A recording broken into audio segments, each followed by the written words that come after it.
Thank you and welcome to the show this morning.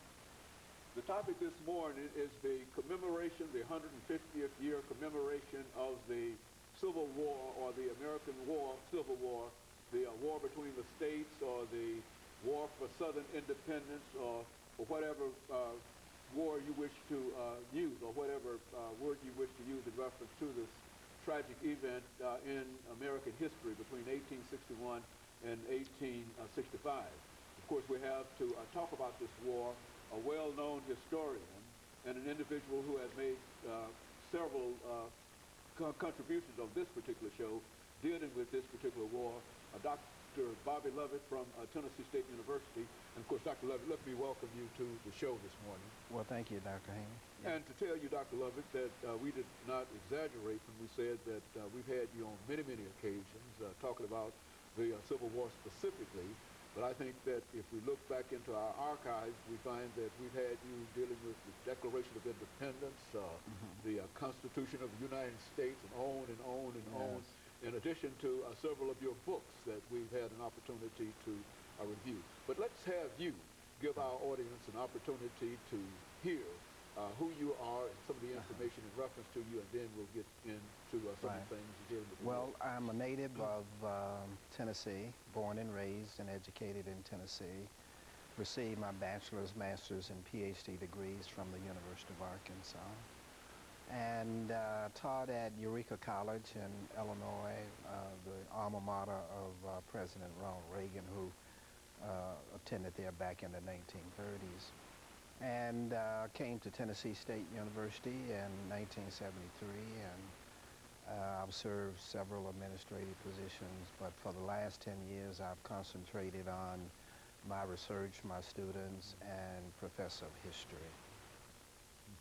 And so you've really been involved in history, and to talk about the Civil War is no event or celebration or to you in a real sense, because this is what you talk about all the time. And so let's give you an opportunity to say something about this war, Dr. Will. Right. Well, this year, 2011, is the equivalent of 1861. So 150 years ago, the Civil War began, and Tennessee became involved in May, June of 1861. So it's the Sesquicentennial commemoration that the state of Tennessee is putting on over the next 4 years. There's a very large commission appointed by the governor to make sure that celebration is carried out across all parts of the state, and that all people, blacks, whites, Asians, Native Americans, Hispanic Americans, women, children, are involved in learning more about the various aspects of the Civil War. Because Tennessee, only next to Virginia, is the second most important battlefield of the Civil War. And those two states, Tennessee and Virginia, right now are out front of other states in commemorating the American Civil War. It's been so long ago since we commemorated the war in 1964, when it was 100 years old. And so a couple of generations are not familiar with the information and the importance and the interpretations of the American Civil War. Believe it or not, people from England and France and parts of Europe are probably more familiar and more interested in the aspects of the American Civil War and the American Revolutionary War than many of our own children and many of us adults. So this is the year that we began to celebrate, well, not celebrate, but rather commemorate various aspects, the social aspects, the cultural aspects, as well as the military aspects of the American Civil War, both Confederate and Union side.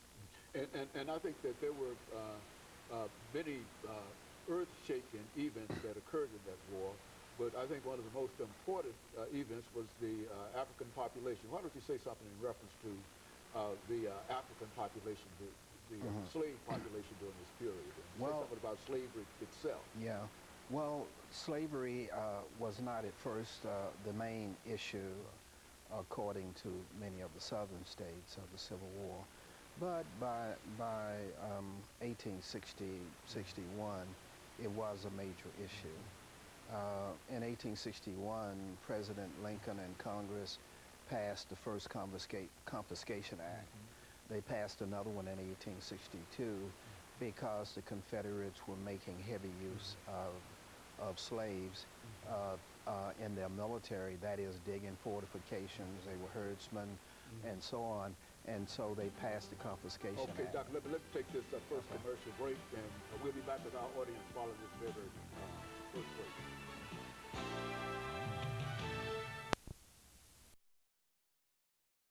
Commemoration